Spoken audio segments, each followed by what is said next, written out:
Hey!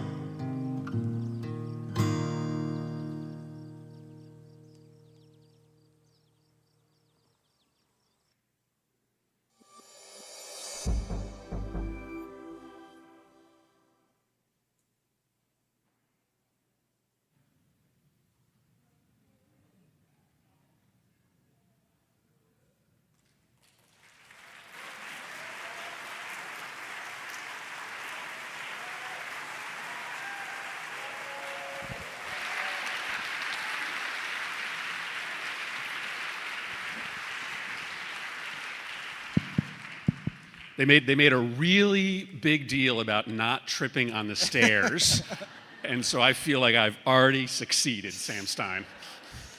Thank you for coming. You made it through the stairs. Congrats. Thank you all so much for coming here. Really appreciate it. It's an honor to be with my home state senator, Yeah. Chris Murphy. I'm a native of Connecticut. Haven't lived there in a bit, but I just want to say before we start this program, there is a way to submit questions, which we're going to be doing at the end. And I have the website written down because I'm not good at memorizing things. You should go to texastribune.org/ask. And there you go. Or use that little gadget over there. We want to have a good, lively conversation about the state of the world, which is great. But before we get to that, a little bit of bio. I looked this up 10 minutes ago. You first ran for office when you were 25 years old, is that correct?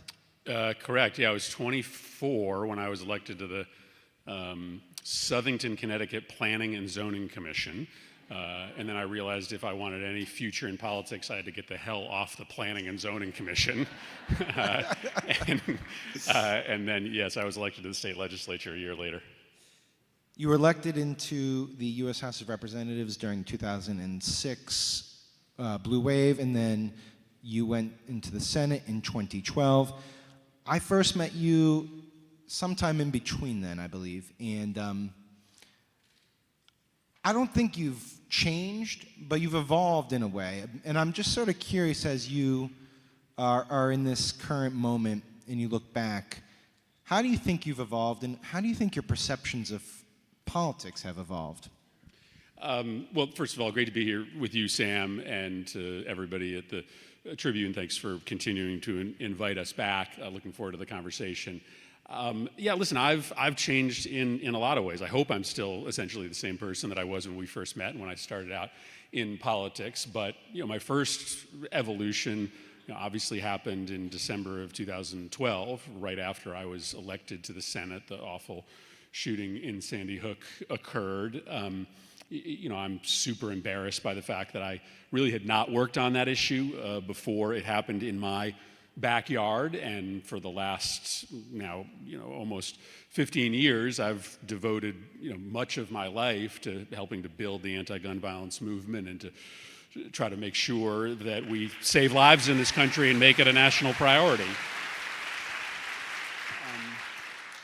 But I would say that more recently, my political views have also evolved in the sense that I do believe that there is a political realignment available in this country. I think increasingly people on both the traditional right and the left just wake up every day and are absolutely suffocated by an economy that is crushing them, by a consolidation of economic and corporate power that demands more robust government intervention. And I've watched my party over the years view people like Bernie Sanders and his message, and most recently Mamdani's message, as kind of an outlier risk to our party's electoral chances. But it's not a coincidence that the only person that can draw 50,000 people to a rally is Bernie Sanders, and it's something that we should pay attention to.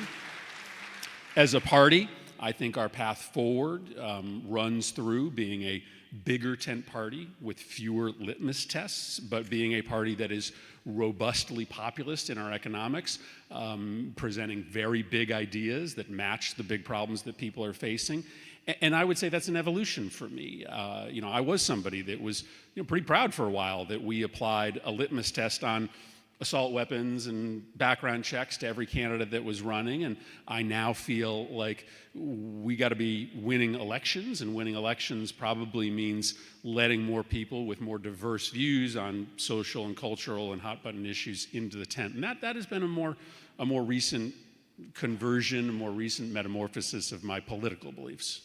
Yeah, it sounds like to a degree what you're talking about and what you've sort of discovered is that a lot of this comes down to sort of an attitudinal adjustment in how you view politics, being less, rigid about who you support, and also in terms of reaching voters, just trying new things, going on different mediums, being more aggressive. How much is that simply a mode of we are living in uncertain times, this is Donald Trump 2.0, and things are now different and more existential? How much of it is just sort of you discovering new things about politics in general? Well, I do think it's true, and I know we'll talk about this as our time goes on, that all of the old rules do not apply in 2025, and that's really hard for folks who've been around politics for 20, 25 years, especially United States senators, to understand. And one of those rules is how you communicate. Right. I was pretty prolific and still am pretty prolific in putting out multiple pieces of content every single day, being outraged every single day. And there were a lot of folks who thought when I started doing that at the beginning of this year that was a mistake, that you are supposed to reserve your political capital, that you can only show outrage every couple weeks or months, or you will sort of spoil your outrage. There's for like people. A strategic reserve of outrage that you have to tap into. Yeah, and what Trump is showing you is a fundamentally different way of exercising power, that it's a muscle. And if you exercise it every single day, if you exert power every single day, if you flood the zone with information every single day, you don't give any breathing room, any oxygen for the opposition to be able to maneuver and respond. And we need to learn from that. We need to show outrage about what he is doing and how corrupt he is every single day. We need to be producing content at the same pace that he is. Well, we don't have to copy his morality or his corruption. There are tactics that this president has shown us work in American politics today, and we have been, frankly, very slow on the left and in the Democratic Party to pick up that challenge. I was just going to ask, are you going to start a crypto coin, but you've eliminated them. Okay, I'm not going to start a crypto coin, Sam, because we passed legislation earlier this year. Sorry, I'm getting. Am I supposed to know this? Yeah. Well, we passed legislation earlier this year with Democratic votes, by the way, that legalizes, that prohibits me and every other federal government official from issuing a crypto coin. And the legislation, again, supported by Democrats and Republicans, has a carve-out for one person in the federal government, the President of the United States. And so an example of Democrats not necessarily understanding what is necessary to meet this moment. Good for Trump. No. I want to talk, this is sort of an inelegant transition, but you did talk about sort of the gusher of outrages that Trump brings with him. This morning on Truth Social, there have been many posts about Jeffrey Epstein and what he is now deeming the Epstein hoax. He's saying he wants the Department of Justice to investigate Jeffrey Epstein's relationships with Democrats, Larry Summers, J.P. Morgan Chase, Bill Clinton. He's lashed out at Republicans for continuing to focus on this. What is your? I hesitate to ask you to get inside the man's head, but get inside his head. What is going on? Do you think? I really don't want to. Okay. Well, what is as you observe this?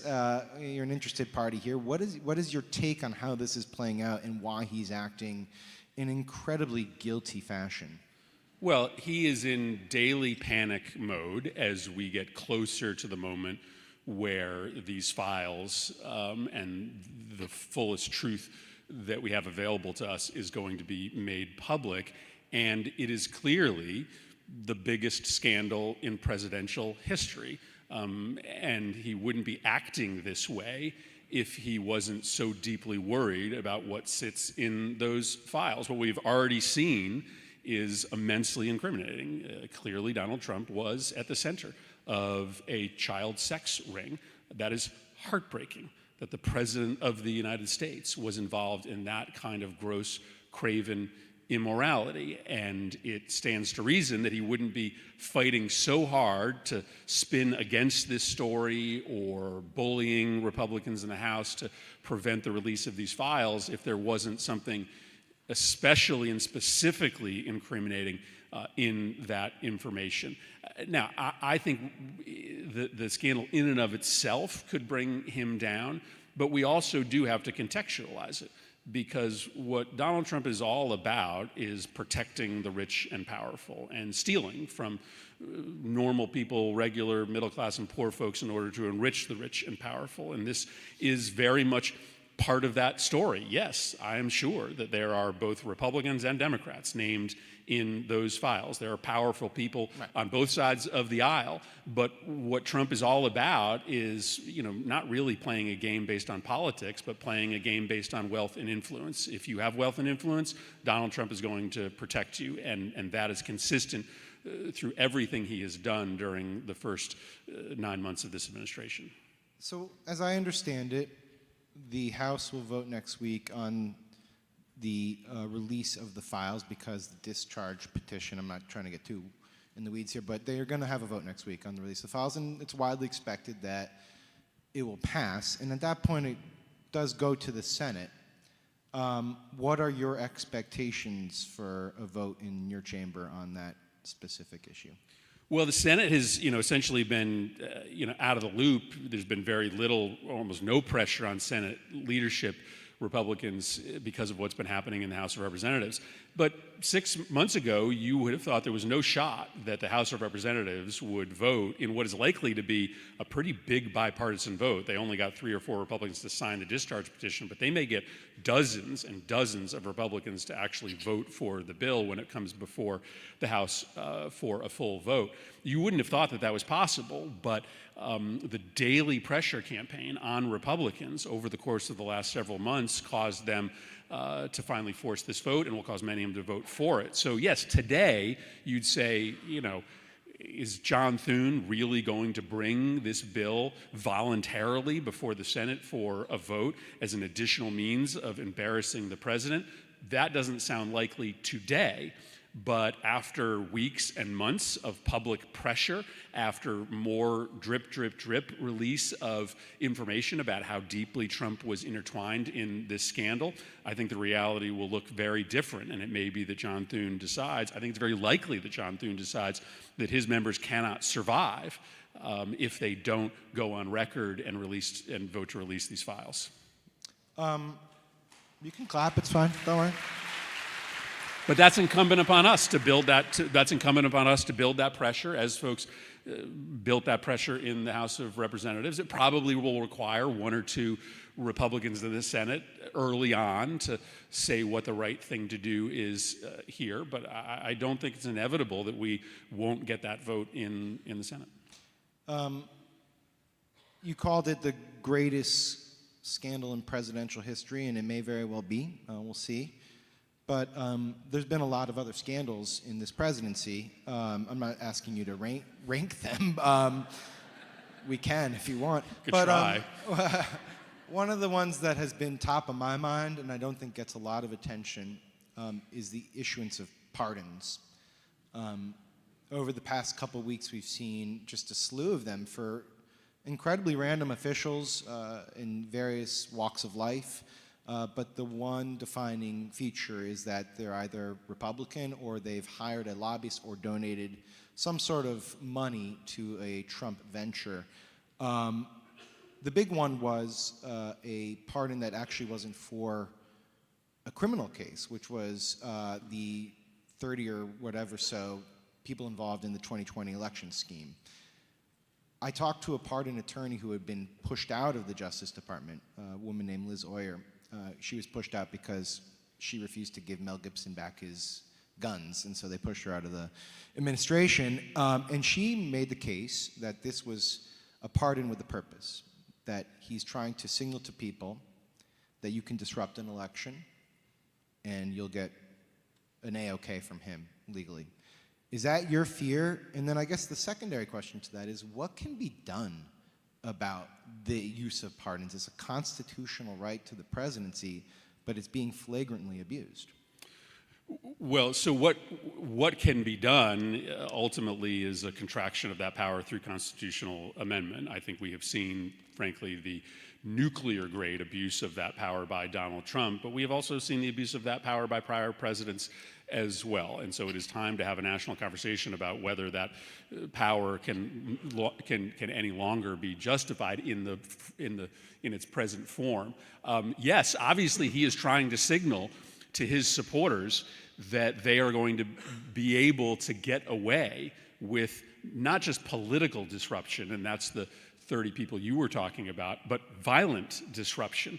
It is pretty amazing to me how quickly our national conversation moved on from the wholesale pardoning of every single one of the January 6th protesters. There's likely nothing he has done that is a greater threat to our democracy, to the peaceful transition of power, than the decision to pardon every single one of the January 6th protesters. And so what he is very clearly signaling is that if you are on the inside of the election system and trying to maneuver the election illegally towards Donald Trump, he will protect you. He is signaling to his rank and file MAGA acolytes and sycophants that if you engage in violence in my name, you will be protected and let off the hook. And we are being set up for an election, whether it be in 2026 or 2028, that may be a immediate simmering crisis. He's not going to cancel the election, right? We're going to have an election next fall, and we're going to have an election in 2028. He is simply methodically and planfully rigging the rules of that election so that Democrats don't have the political space to operate and cannot win. And that, I think, is a question that is presently before the American electorate. We don't have another year to save American democracy. We likely only have months. Well, I suppose I have to ask you this now. It's kind of like a parlor game, but if he is rigging it in the way that you are outlining here, is it your anticipation that he's going to try to remain in the White House after 2028? Sure. I think he is right now trying to scheme a way to be able to stay. I think you have a two potential Supreme Court vacancies coming up, and it may be very important for him to install folks on the Supreme Court who may be willing to entertain radical ideas about the restrictions in the Constitution about a third term. He also may just be interested in installing, right, Donald Trump Jr. or another family member in the White House. Whatever he's planning on doing, he can't get away with it unless he destroys the ability of the people to speak their mind in an election, because he and his party are going to lose in 2026 and 2028 unless he's successful in rigging the election, and we're going to do everything in our power, and we need to order all of our advocacy in the United States Senate and the House to stop him from doing it. Just going to note, that was very disrespectful to Eric Trump, who you didn't. I'll give you an opportunity to apologize if you want. I refuse your Okay. your offer. I'm pro Barron, but he's just too young. I want to switch to your party, who you've been critical of, I think is fair to say. You were not a fan of the shutdown deal. You made that abundantly clear. I want to play devil's advocate here.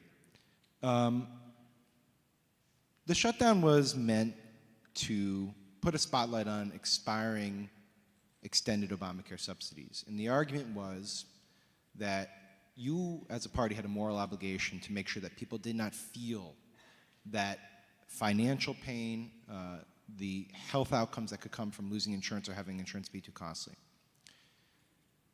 As the shutdown progressed, benefits for food assistance became very imperiled, and people began to feel a different type of pain, hunger.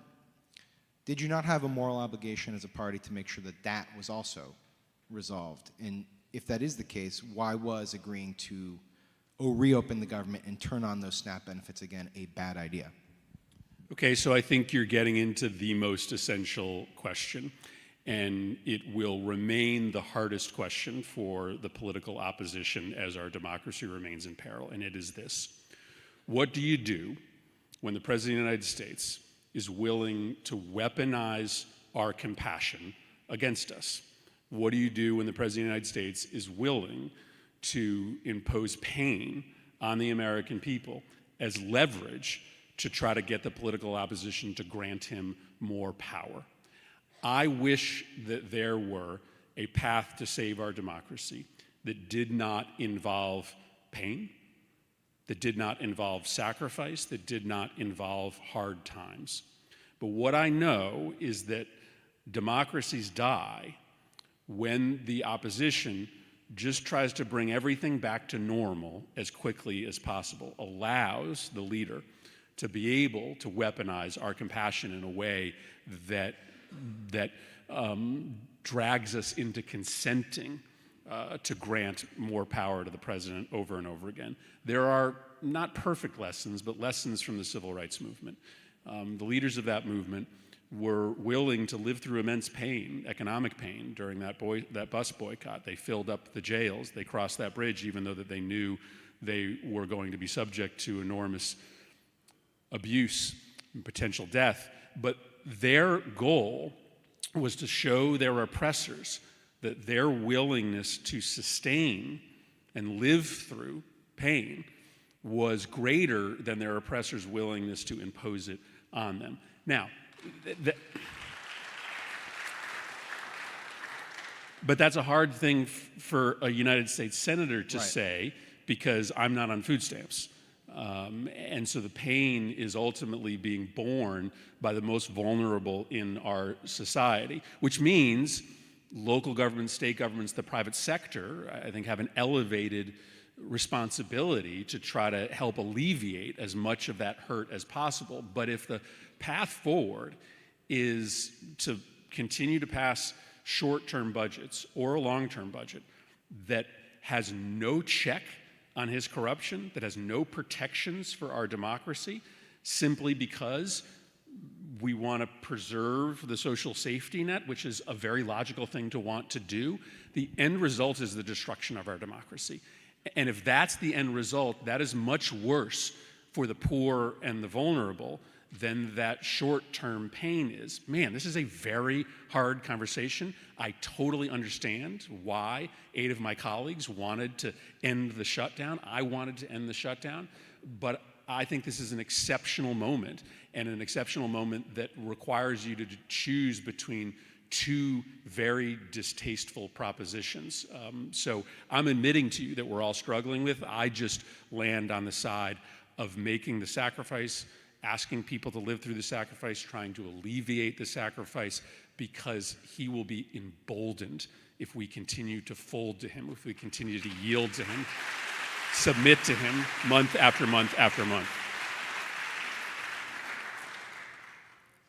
Can you give us a little insight into what it was like when you were having your Senate Democratic caucus meetings in the days leading up to the decision to cut the deal? Because I presume these types of remarks were ones you were making to your colleagues, and I just would be very curious to know how the dynamics were playing out privately, to the extent that you're able to talk about them.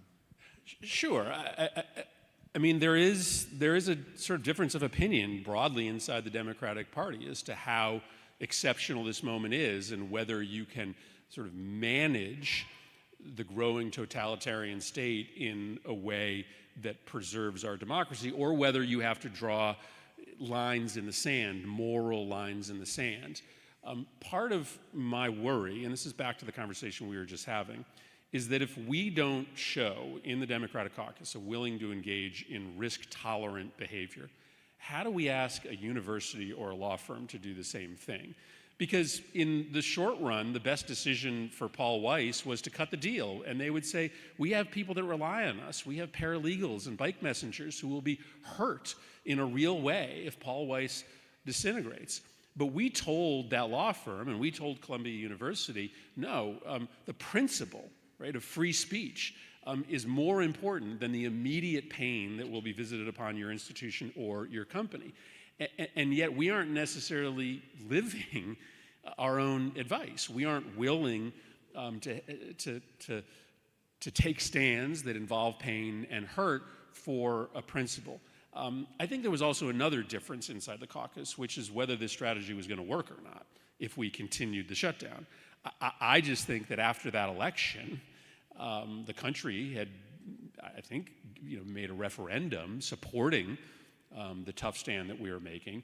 And I think Trump was showing signs of cracking. What did he do the next morning, Wednesday morning? He called all the Republicans to the White House and said, end the filibuster as a means of ending the shutdown. They basically told him no.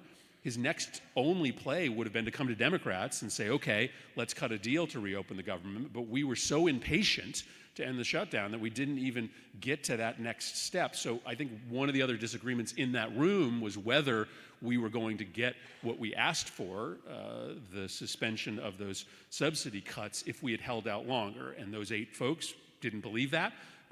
People like me thought that the public pressure would continue to build and that we could actually achieve our objective if we stayed in that shutdown a little bit longer.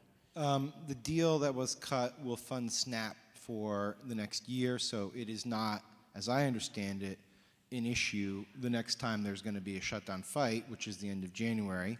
The deal cut also says that RIFs, reduction in forces, can't happen while the CR is in play, and RIFs are not allowed to happen legally. We know that the president deeply respects the law, but they're not allowed to happen during a shutdown anyway, so those also should be off the table. So with those 2 issues off the table and the likelihood that Obamacare subsidies will stop and that premiums will rise, how likely at this point do you imagine there's going to be another shutdown in January 31st into February? So Trump's pollsters have told him and told Senate Republicans and House Republicans that they are going to get wiped out next November if they don't stop these subsidies from going into effect. And remember, the subsidy cuts, hit folks worst if they're on the ACA, but that pain does get spread out to everybody. So everybody who's got either an ACA plan or private insurance is seeing an enormous increase. And so this is, a real political problem for them as it is a life and death problem for Americans. So I think there is, yes, still a chance that Republicans are going to come to the table and do some kind of deal with Democrats to postpone some of this pain in the economy. But remember, we have been understandably myopically focused on the healthcare subsidies. But that's not the only thing that we're fighting for in this budget debate. This president is acting in brazenly corrupt and illegal ways that, if not checked in this budget, will destroy our democracy. And so if you cut a deal on this budget that just restores the healthcare premiums, but doesn't require the president to spend the money that the budget allocates, it allows him to just spend money in Republican states and not spend money in Democratic states, if it doesn't constrain his ability to deploy our troops into our cities to try to suppress dissent, if it continues to allow him to use the FCC to shut down free speech and build a growing censorship state, then you haven't succeeded. So we need to put checks on his corruption and on his destruction of democracy into this budget. And so that will be part of the fight in January is, are Democrats going to provide votes for a budget that funds a Department of Justice that is hunting us down in an effort to jail us and destroy our ability to dissent? What suckers we would be, frankly, if we voted for a budget that literally funds the witch hunt operation against us. So we're not just fighting over healthcare. That's been the center of our fight for the last few months. But as we seek to pass a long-term budget, I am not voting for a budget that doesn't both extend the protection for people in our healthcare system, but also significantly check the president's destruction of our democracy.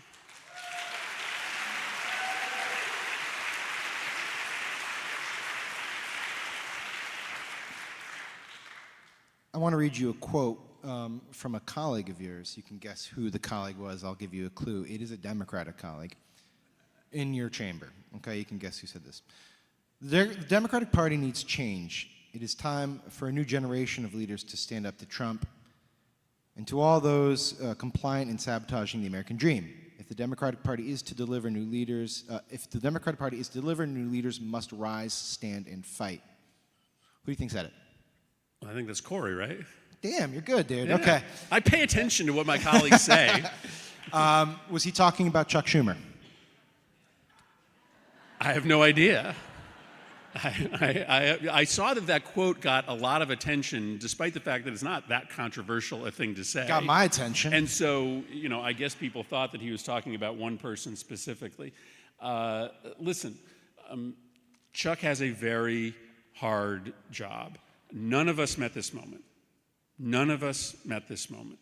And frankly, what bothers me is that it is a repeating pattern in our caucus. This isn't the first time that a small handful of Democrats split off to vote with Republicans, twice on continuing resolutions that did not check the president's abuse of power, and then twice on pieces of legislation, I mentioned one earlier, that actually give this corrupt president of the United States additional powers of corruption. One, that cryptocurrency bill, which carves out an exception for the president of the United States and legalizes his corrupt stablecoin, and a second piece of legislation that passed very early on, an immigration bill that gave the president new unprecedented powers of detention that he is using right now against peaceful immigrants. And so this pattern has to stop. Our caucus has to be unified.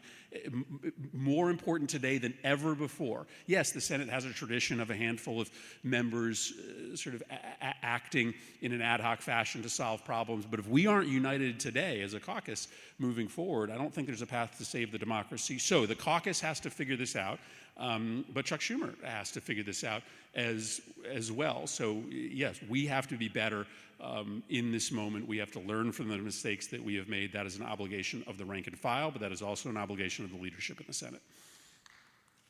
Okay. I guess I should be more direct.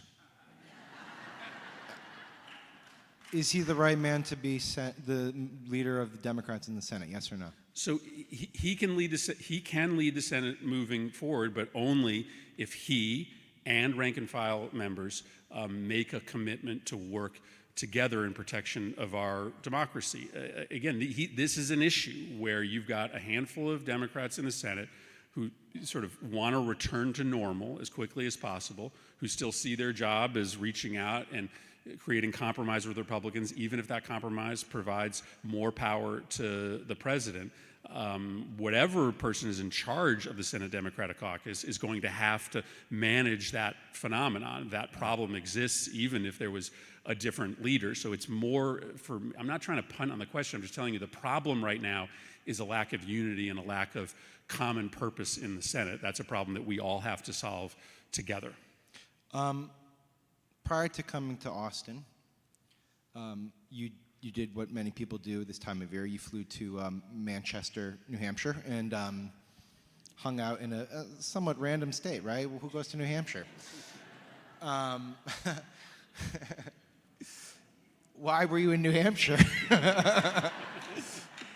Yeah, I mean, I will say I have been traveling the entire country all year. Yeah, okay, so, sure. Yeah. Yeah, listen, I don't think anybody with ambition right now should be planning on running for president in 2028 because we may not have a free and fair election in 2028. We all have to be in the business of saving our democracy right now.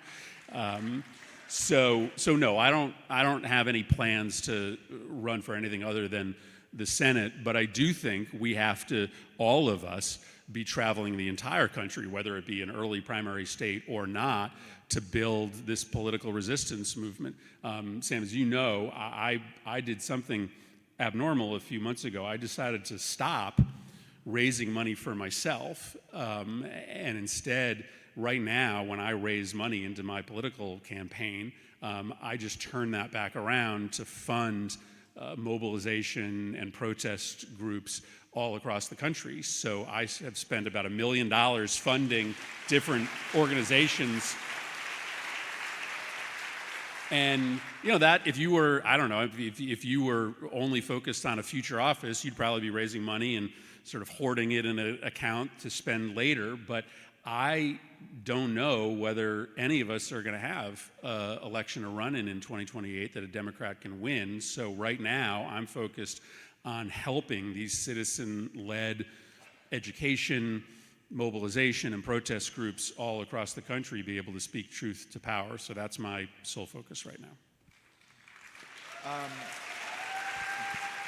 And frankly, I wish more of my colleagues would do that. Like, I don't know why everybody's sort of hoarding money if you may not, actually have an election to run in. If every high-profile Democrat in the Senate and the House were spending, even a couple $100,000 supporting all of these various local citizen groups or national groups like Indivisible or Move On, we'd have a much better chance at the kind of mass mobilization that we need. So Bernie does that, AOC does that, I'm doing that now. My hope is that more of my colleagues will decide to spend a little money now on standing up the mobilization effort that we need that can make a big difference. I'll just say I went to school in New Hampshire, and next time you need cover, do the trip in October. You can say you're looking at the foliage. Leaf peeping? Yeah, leaf picking. That's exactly the thing that a senator does. To your point about the sort of strategic allocation of funds and where to spend it, I will say after the off-year election last week, there was real renewed optimism in Democratic circles about the possibility of retaking the Senate. Obviously, it's going to require states like Texas and some unconventional states, maybe even like in Alaska. As you talk to your colleagues and you go around the country, how realistic is the possibility that Democrats can flip that chamber, which I will say 9 months ago seemed totally implausible to me? Yeah, I think there is a real chance for Democrats to draw even or better in the United States Senate. Agreed. I don't think that this was on most people's bingo card 6 months ago, but there are these twin phenomenon that are playing out in the American public right now. The president's inability to manage the economy, the rising costs, much of it, derivative of Trump's policy, are maddening to people in and of themselves. But then they also see the way in which he is spending his time and his resources, whether it be on a bailout of Argentina or a new ballroom for the White House, and it is just deeply morally offensive to people. It is not just a practical problem that our costs are rising. They just can't understand why the President of the United States doesn't spend more time on them rather than on himself. That is a political problem for the president and an advantage for us. But people are also seized with the question of the future of American democracy. And I worry that our party has a bit overlearned our lesson from 2024. How so? Well, so I think it's true that, we ran a campaign in 2024 on saving democracy. And it didn't work because people weren't really up for saving this version of democracy, right? This version of democracy sucks. It's captured by corporate elites and billionaires. It works to consolidate power rather than distribute power. And people also weren't super convinced that Trump was the threat we were saying he was, because they watched the first term and it was a lot of bluster, but it wasn't actually a lot of real turnings of the screws towards totalitarianism. This is different, right? People are waking up every day worried that they are going to lose the ability to speak freely. Let me stop you on that. What don't you believe about the case that I just made? You said it didn't feature the turns of the screws, and yes, to a degree. But then on January 6th, the screws were turned, and Democrats ran in 2024 on the idea that this man literally threatened to overturn the results of an election. People died as a result, and we went through a national trauma, and voters didn't seem to actually care. In fact, they kind of whitewashed January 6th from their memory. If you recall, as Trump was campaigning, the entire year of 2020 seemed to go into the ether. It wasn't his. So respectfully, why would running on let's save democracy work now if it didn't work after January 6th? Well, I do think that the coordinated series of actions that he has taken, which are frankly different than that one seminal moment on January 6th, have caused people to rethink his mission. They have seen this methodical usage, as I mentioned, of the Department of Justice, of the FCC, of the White House itself, of his spending power in order to try to destroy political dissent, reward loyalty. I do think people have picked up on the pattern. They do believe that the president and his team did spend 4 years putting in place this very coordinated plan, and they're really worried about, in a new way, whether the democracy can survive. But I will say, Sam, is that what we need to learn from 2024 is that nobody is going to really be up for saving democracy unless they believe that if Democrats get power, we are going to do radical things to transform our democracy to make it work better for people.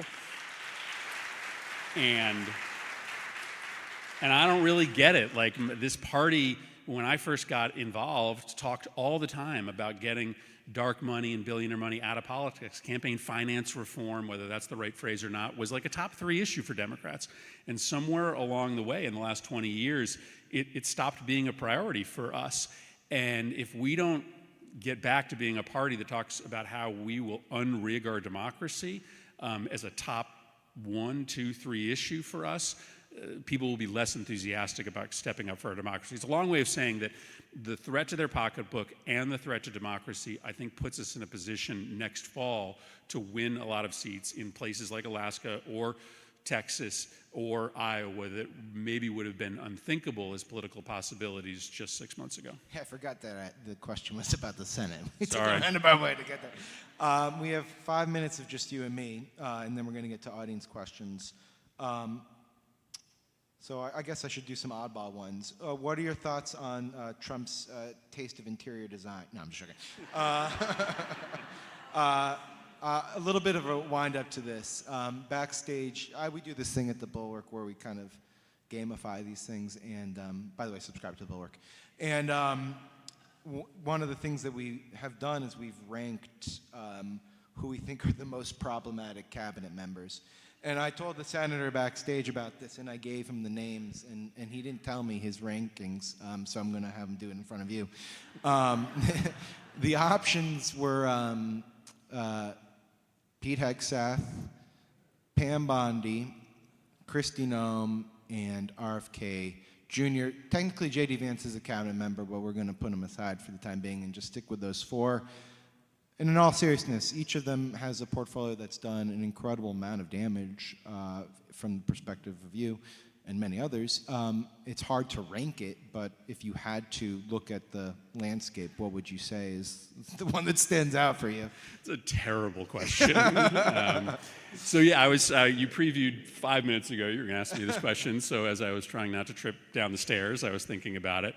So I guess the question is, who can kill the most people, right? No, I'm serious. Yeah. Which of them, through their incompetence and evil doing, can end up with the most people being harmed? The answer to that question may be RFK Jr. That's my choice. Is We're it? in alignment, yeah. In part because Trump has the least sort of interest in that portfolio. Hegseth is just nuclear grade incompetent, but he has people like Rubio and others that might act as constraints on him. There are a few constraints on RFK Jr., and there's no guarantee that there will not be another epidemic, another pandemic that could be just grossly mismanaged so that we don't have millions of people dying. We have tens of millions of people dying. So I think he would be number 1. Who are my other choices? You have Noem. Bondi and Noem, yeah. I think Bondi and Patel are probably next for me. I mean, they are more sort of avatars for the decision made in this White House to essentially end the independence of the Department of the Judiciary. But there's where the democracy dies, right, when they move on from just, Comey to Schiff and to Pritzker and to Raskin, right, when they get in the wholesale business of pursuing harassing and locking up their political opponents. That's the most perilous moment for our democracy. And I think as it becomes clearer to Trump that he is going to likely lose in 2026 and perhaps lose in 2028, he starts to panic, and the place where that panic may happen is DOJ. That was a really uplifting note to end on. No, I'm not going to let us end on that. We're going to go very quickly in the audience questions, because I was talking to a couple people actually prior to coming here, and they had the same question they wanted to ask, which relates to this, which is, if you look at all the damage and the problems and the threats that are out there, how do you go about repairing this?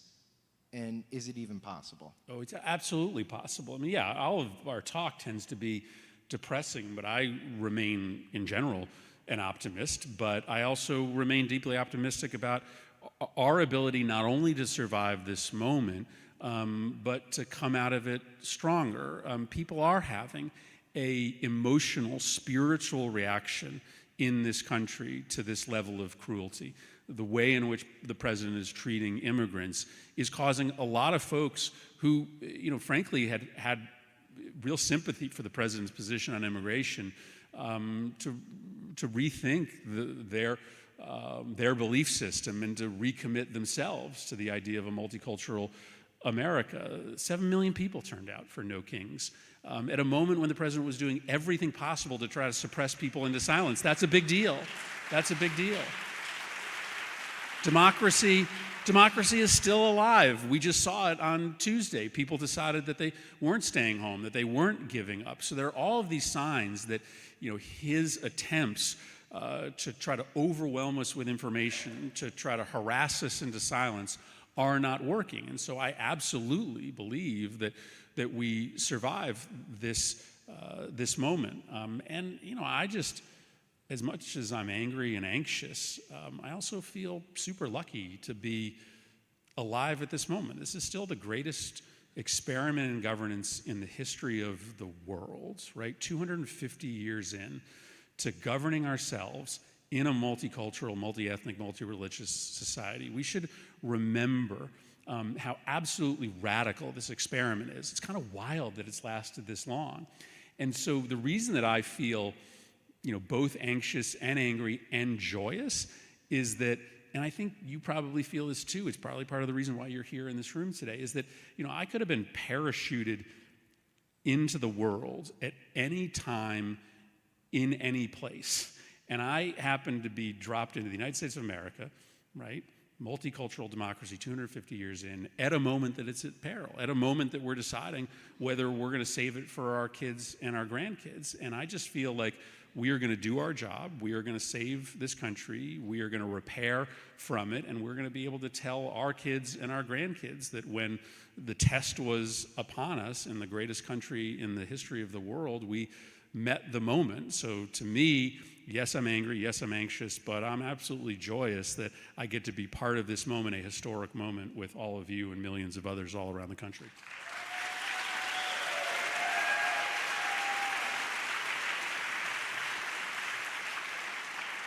We're going to turn it over to audience questions now. Hello, everyone. Thank you for being here, and thank you for submitting your questions. My name is Colleen. I'm a reporter at the Tribune, and I will be relaying your questions to the senator. So Sean from Austin asks, you often speak about how deindustrialization and our failure to provide high-paying, meaningful work to displaced workers laid the ground for the MAGA movement. Today, we are at risk of another mass economic displacement from AI. How should the government intervene to make sure that the AI transition does not lead to the same aftershocks of deindustrialization? So Trump feels like, and likely is, the biggest story today, but maybe not. Maybe the most important thing today is the rapid pace of development of AI. Because if we reach in the next 10 years what they call AGI, which is a level of AI that is way smarter than humans are, the massive immediate job dislocation could be cataclysmic for our democracy. You layer on top of that the damage to our politics done by fake video and audio, the corruption of our children that is happening as we speak, when 66% of kids are regularly using these chat bots, these friendship bots that are coaxing and cheerleading many of them into self-harm and suicide. This looks like a pending disaster. And so it is absolutely essential for Congress to step in right now and regulate AI, both from a perspective of human interaction and our children's interaction with it, but also to figure out what we can do to slow the pace of job disintegration. I don't know that anything else is more important. I believe that there are an increasing number of Republicans and conservatives that sort of see this disaster coming. I think you may be able to build some cross-aisle cooperation on the regulation of AI, but this is a technology that, if unregulated, may destroy us. And we've been kind of convinced, and I'll just stop here because we could talk forever about this, we've become convinced that we shouldn't regulate AI because if we do, China will sort of leapfrog us and ultimately control the global AI economy. We don't talk about this a lot, but China is frankly being much more careful than we are about how they use their citizens as guinea pigs for this new technology. They actually have guardrails around how fast they are developing certain technologies and protecting the Chinese people from some of the roughest edges. The Chinese would delight if the United States did not regulate AI and it destroyed America before it destroys China. And so it is really important for us to not listen to the AI technology elites who just want to become billionaires, trillionaires off of this technology and are using the red herring of China competition as a means to convince us not to step in and regulate. We should start with the easy stuff. Just ban children from being able to log on to these conversation chatbots. Say that you've got to put a big, giant watermark on any fake video that you produce so everybody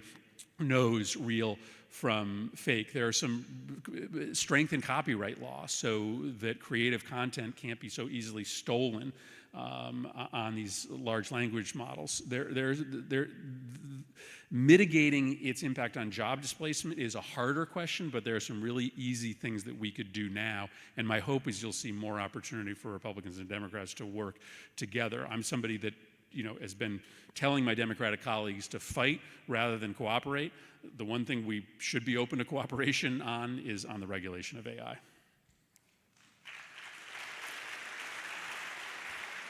The next question is from Dan in Austin. If Democrats in the Senate continue to take a hard line on future funding for the government, do you think the Republicans will eliminate the filibuster? I think it's possible that they will. Obviously, the president went to Republicans and said, I want to end the shutdown, and the quickest way to do that is to just get rid of the filibuster. And on Wednesday morning, when he asked that of them, the answer was broadly no. Probably about half of the Republicans in the Senate are not interested in eliminating the filibuster. I think the president will probably keep up that ask. He will keep pressuring them, and they have shown no broad willingness to reject his entreaties on anything, so he may win out. They are going to be increasingly politically skeptical of changing the filibuster because they now see that the likelihood is growing that we're going to win back the Senate in 2026. And if we show up on day one and the filibuster is gone, well, then we're going to use it in those first few days to restore Roe versus Wade, to pass universal background checks, to pass the Voting Rights Act. I hope we do that anyway. I was going to say, are you okay with them eliminating the filibuster? I mean, listen, I have been arguing for us to do it in order to get broadly popular things passed through the Senate. They are trying to use the filibuster reform to pass things that are deeply unpopular. So I think it's probably okay to have a little bit different standard about what you think of filibuster reform if you're trying to use it to pass something like universal background checks that has 90% approval versus what Republicans are trying to use it for, which is, for instance, to pass a budget that doesn't restore these ACA subsidies, which is something that's approved by 20-30% of the American public. So this question is from David from Michigan. Alyssa Slotkin recently hosted a group of low-propensity voters, and she concluded that people vote according to their hopes. And when they don't feel hope, they are a lot less likely to make the efforts to go out and vote. How can we turn this around? Yeah, I think that is broadly correct, and I think that our party over the years has failed to give people real hope because our policies are incremental in the way that they change people's lives. The problems people are facing are enormous today. And so when the Democratic Party is talking about a few dollar increase in the minimum wage, or our prescription drug plan is we're going to use the bulk purchasing power of Medicare to negotiate down the price of the top 10 most expensive drugs, it just doesn't meet the moment for people. Again, part of the reason that Bernie Sanders gets these huge crowds is because he has solutions that are as big as the problems that people face. And so we should be talking about a $20 minimum wage. We should be talking about regulating and capping the price of every single prescription drug in this country. We should be talking about a constitutional amendment to ban billionaire and anonymous and private money from politics. You are not going to get people to feel hope unless you are proposing ideas that meet the moment, that are as big as the problems that people face. So yeah, I think she is right, and I think we have to sort of look ourselves in the mirror as a party and ask if our agenda, if our policy ideas have been the kind of ideas that actually generate hope, that if you elect us, we'll solve your problems. This question is from Carrie King from Austin. How do we combat continued gun violence in our schools in a red state like Texas? There were 2 gun-related incidences at my son's high school right here in South Austin just this week. Yeah, I mean, I'm the parent of a high school student and a middle school student, and they go to school in a, urban public high school and middle school. They have not lockdown drills, they have lockdowns. They have moments where there are active shootings happening in their neighborhood, and I, don't completely understand the trauma that's being done to my own children. I do understand the trauma that's being done to kids who live in neighborhoods where gun violence is a reality every day. I have this little group of kitchen cabinet middle schoolers in my neighborhood in Hartford, and I meet with them every couple months to, just have them tell me what life is like in this low-income neighborhood in Hartford. And they remind me all the time that school for them is the safe place. They don't worry about school shootings. They worry about getting shot when they're walking to and from school. And so I just try to think about the epidemic of violence in this country, not through the lens of 90 people dying a day, but all of the kids' brain chemistry that's being changed by this daily exposure to violence. Here's part of the reason why I am so desperate to protect and preserve our democracy, because I've seen it work. I've seen it work. After Sandy Hook, we lost. We didn't pass a bill to try to change the trajectory of gun violence in this nation.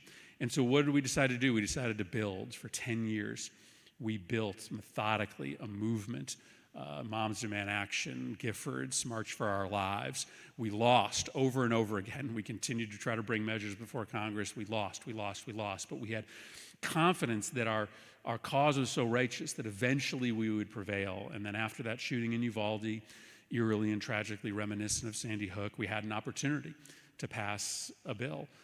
For 30 days, we negotiated what eventually became the Bipartisan Safer Communities Act, the most significant anti-gun violence bill in 30 years. It passed even with the NRA opposing it. Why? Because for the first time in 30 years, Republicans were more scared of the anti-gun violence movement than they were of the gun lobby. And you know what happened? Gun violence rates started to plummet as soon as we passed that bill all across the United States of America.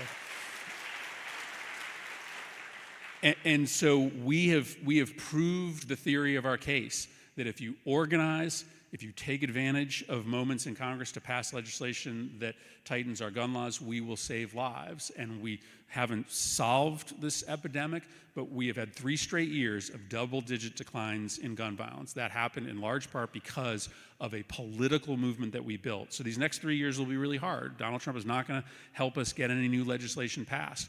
But if we continue to build the movement, if people sign up for these groups, if we continue to build power, there will be a moment not far off in the future, like there was in 2022, when we can double down on the progress that we made. And if we are successful in that endeavor, we will continue to chip away and chip away and chip away at this epidemic. So I, as I told you, am in general a very optimistic person, but I am very specifically optimistic on our ability in this country to organize around and eventually end the epidemic of gun violence in our schools and our communities.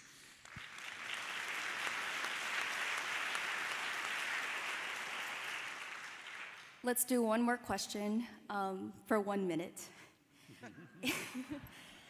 AJ from Fort Worth asks, do you think that you and your colleagues are sufficiently aware and concerned with the demographic changes of this country, namely that red states are rapidly gaining population while blue states are more slowly growing or outright declining in population? What steps should Democrats take to change these trends?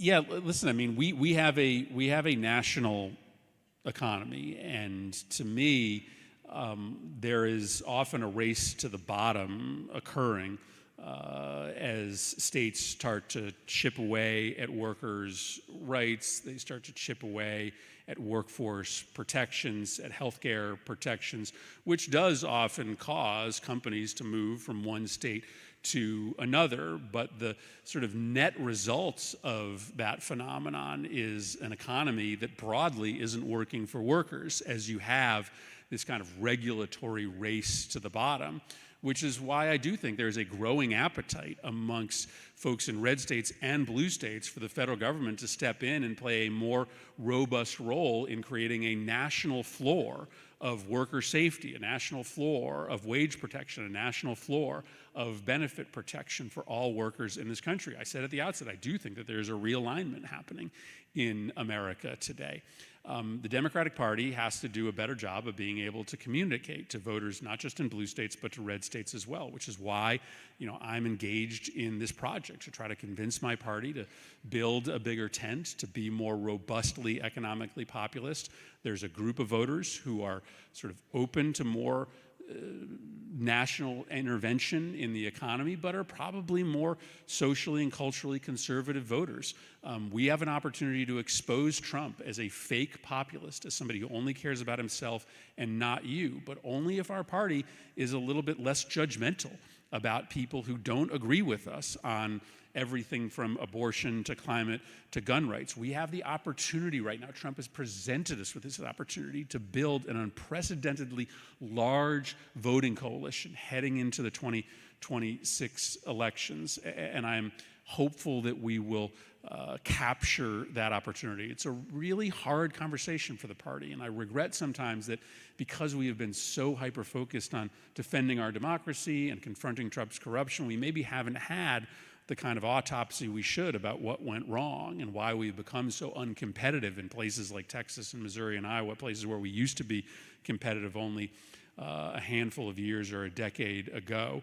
But what an opportunity Trump is presenting us. He has exposed himself as a fraud. He is the most corrupt president in the history of the country. People are looking to salvation. They are looking to the Democratic Party to show that we care about them, that we have ideas that are big enough to match the bigness of their problems, that we're willing to reform government so that it works for them and not the billionaire class. There is, as I said at the outset, an opportunity in this moment to beat Trump in the midterms, to turn the corner for this country in 2028 to come out more united as a nation and to protect and preserve American democracy. That has to happen by Democrats speaking in blue states and purple states, but also red states as well.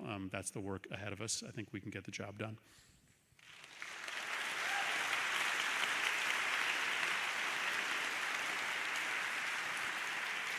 Thank you for being here. Thanks, Sam. Thanks, everybody.